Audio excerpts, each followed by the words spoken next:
നിങ്ങളുടെ discipline level 300% വർദ്ധിപ്പിക്കാൻ കഴിവുള്ള ഒരു സ്വിച്ച് നിങ്ങളുടെ ബ്രെയിനിലുണ്ട്. മിക്കപ്പോഴും നമ്മൾ നമ്മുടെ മനസ്സിൻ്റെ ആഗ്രഹപ്രകാരമല്ലാതെ നമുക്കൊന്നും ചെയ്യാൻ കഴിയില്ല എന്നായിരിക്കും കരുതുക. എന്നാൽ ഇത് സൈക്കോളജി അറിയാത്തവരുടെ ചിന്താഗതിയാണ്. നമ്മുടെ മനസ്സിനോട് നീ എനിക്ക് വേണ്ടിയാണ് ജോലി ചെയ്യുന്നത് എന്ന് പറഞ്ഞ് പഠിപ്പിക്കുകയാണെങ്കിൽ പിന്നെ അത് നമ്മുടെ ആവശ്യങ്ങൾക്കനുസരിച്ചായിരിക്കും പ്രവർത്തിക്കുക.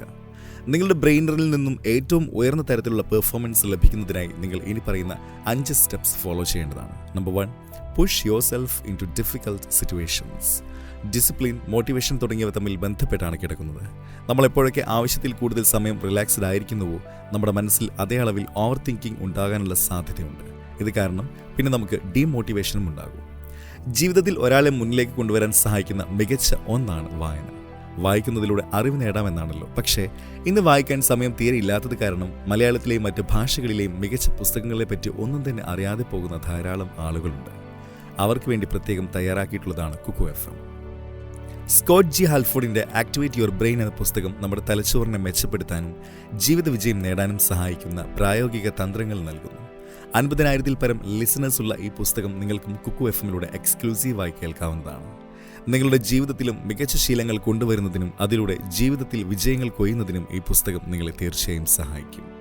മലയാളത്തിലെ മികച്ച എഴുത്തുകാരായ ബഷീർ, MT വാസുദേവൻ നായർ, മാധവിക്കുട്ടി, OV വിജയൻ, ബെന്യാമിൻ തുടങ്ങിയവരുടെ ഏറ്റവും മികച്ച കൃതികളും നിങ്ങൾക്ക് കുക്കു FMലൂടെ ആസ്വദിക്കാവുന്നതാണ്. 7 ഡേ ഫ്രീ ട്രയൽ മലയാളത്തിലെ ബെസ്റ്റ് സെല്ലേഴ്സ് ബുക്കിൽ ഫ്രീ ആയി കുക്കു FMലൂടെ ആസ്വദിക്കൂ. ഡിസ്ക്രിപ്ഷനിൽ കൊടുത്തിട്ടുള്ള ലിങ്കിലൂടെ ബെസ്റ്റ് ഓഡിയോ ലേണിംഗ് എക്സ്പീരിയൻസിനായി നിങ്ങൾക്ക് കുക്കു FM ഡൗൺലോഡ് ചെയ്യാവുന്നതാണ്. മോട്ടിവേഷൻ ഡീമോട്ടിവേഷൻ സൈക്കിൾ തുടങ്ങുന്നത് ഞാൻ എന്തെങ്കിലും ചെയ്യാൻ ആഗ്രഹിക്കുന്നു എന്ന ചിന്തയിലൂടെയാണ്. അത് ചെയ്യാൻ വേണ്ടി എന്തൊക്കെ വേണമെന്ന് ചിന്തിക്കുമ്പോൾ നിങ്ങളുടെ മനസ്സിൽ ഇപ്പോൾ ഞാൻ ഒരുപാട് ടയേർഡും സ്ട്രെസ്ഡുമാണ്, അതുകൊണ്ട് കുറച്ച് സമയം റിലാക്സ് ചെയ്തിട്ട് പിന്നീട് തുടങ്ങാം എന്ന ചിന്തയുണ്ടാകും. അതായത് പ്രധാനപ്പെട്ട കാര്യങ്ങളെ നമ്മൾ പിന്നീട് ചെയ്യുന്നതിലേക്ക് വേണ്ടി മാറ്റിവെക്കുന്നു, എന്നിട്ട് ആ സമയം റിലാക്സ് ചെയ്യുന്നു. അപ്പോഴാണ് ഞാനൊന്നും ചെയ്യുന്നില്ലല്ലോ എന്ന ചിന്ത കാരണം നിങ്ങളുടെ ശരീരത്തിൽ ഒരുപാട് സ്ട്രെസ് ഉണ്ടാകുന്നത്. ഇങ്ങനെ ഉണ്ടാകുന്ന സ്ട്രെസ് കാരണം നിങ്ങളൊന്നും ചെയ്യാതെ തന്നെ നിങ്ങളുടെ ഉള്ളിലെ ഊർജ്ജം ചോർന്നു പോകുന്നു. എന്നാൽ ഇതുപോലെ ഒരു കാര്യം ചെയ്യണം എന്ന് ആഗ്രഹിക്കുകയും അതിനുവേണ്ടി ഹാർഡ് വർക്ക് ചെയ്ത് തുടങ്ങുകയും ചെയ്യുന്ന ആളുകൾക്ക് ആദ്യം ഒരുപാട് മോട്ടിവേഷൻ ഉണ്ടായെന്ന് വരില്ല. എന്നാൽ ഹാർഡ് വർക്ക് ചെയ്തു വരുമ്പോഴേക്കും അവരുടെ ഉള്ളിൽ അത് ചെയ്തു തീർക്കണമെന്ന ആഗ്രഹവും ഡെഡിക്കേഷനും ഉണ്ടാകും. അത് അവരുടെ ഉള്ളിൽ ഡോപ്പമിൻ പ്രൊഡക്ഷൻ വർദ്ധിപ്പിക്കുന്നതിലൂടെ പോസിറ്റീവ് എനർജി ഉണ്ടാക്കുകയും ചെയ്യുന്നു. അതുകൊണ്ട് കഠിനമായ കാര്യങ്ങൾ ചെയ്യുവാനായി നിങ്ങൾ സ്വയം പുഷ് ചെയ്യുക. നിങ്ങളുടെ ബ്രെയിൻ ഏതെങ്കിലും കാര്യം കഠിനമാണെന്ന് നിങ്ങളോട് പറയുകയാണെങ്കിൽ നിങ്ങൾ അതിനെ പുച്ഛിക്കുക. എൻ്റെ ജീവിതത്തിൽ വിജയം നേടാൻ എന്തൊക്കെ കാര്യങ്ങൾ ചെയ്യേണ്ടി വന്നാലും അതിപ്പോൾ കഷ്ടപ്പാടാണെങ്കിലും അത് ഞാൻ നിന്നെക്കൊണ്ട് ചെയ്യിക്കും എന്ന് നിങ്ങൾ മനസ്സിനോട് പറയുക. Just bully your brain.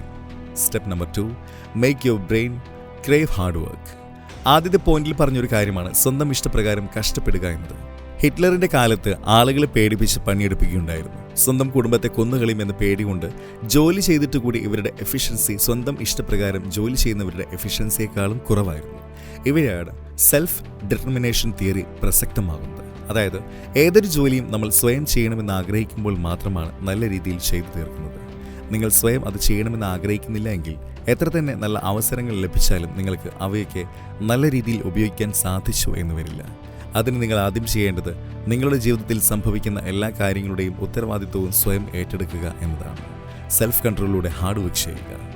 Step number 3, command your brain to solve problems in the background. നമ്മുടെ ബ്രെയിനിന് പ്രധാനമായും 2 ഭാഗങ്ങളാണുള്ളത്, കോൺഷ്യസ് മൈൻഡും സബ് കോൺഷ്യസ് മൈൻഡും. നിങ്ങളിപ്പോൾ ചെയ്യേണ്ട ജോലികൾ കോൺഷ്യസ് മൈൻഡിന് നൽകുക.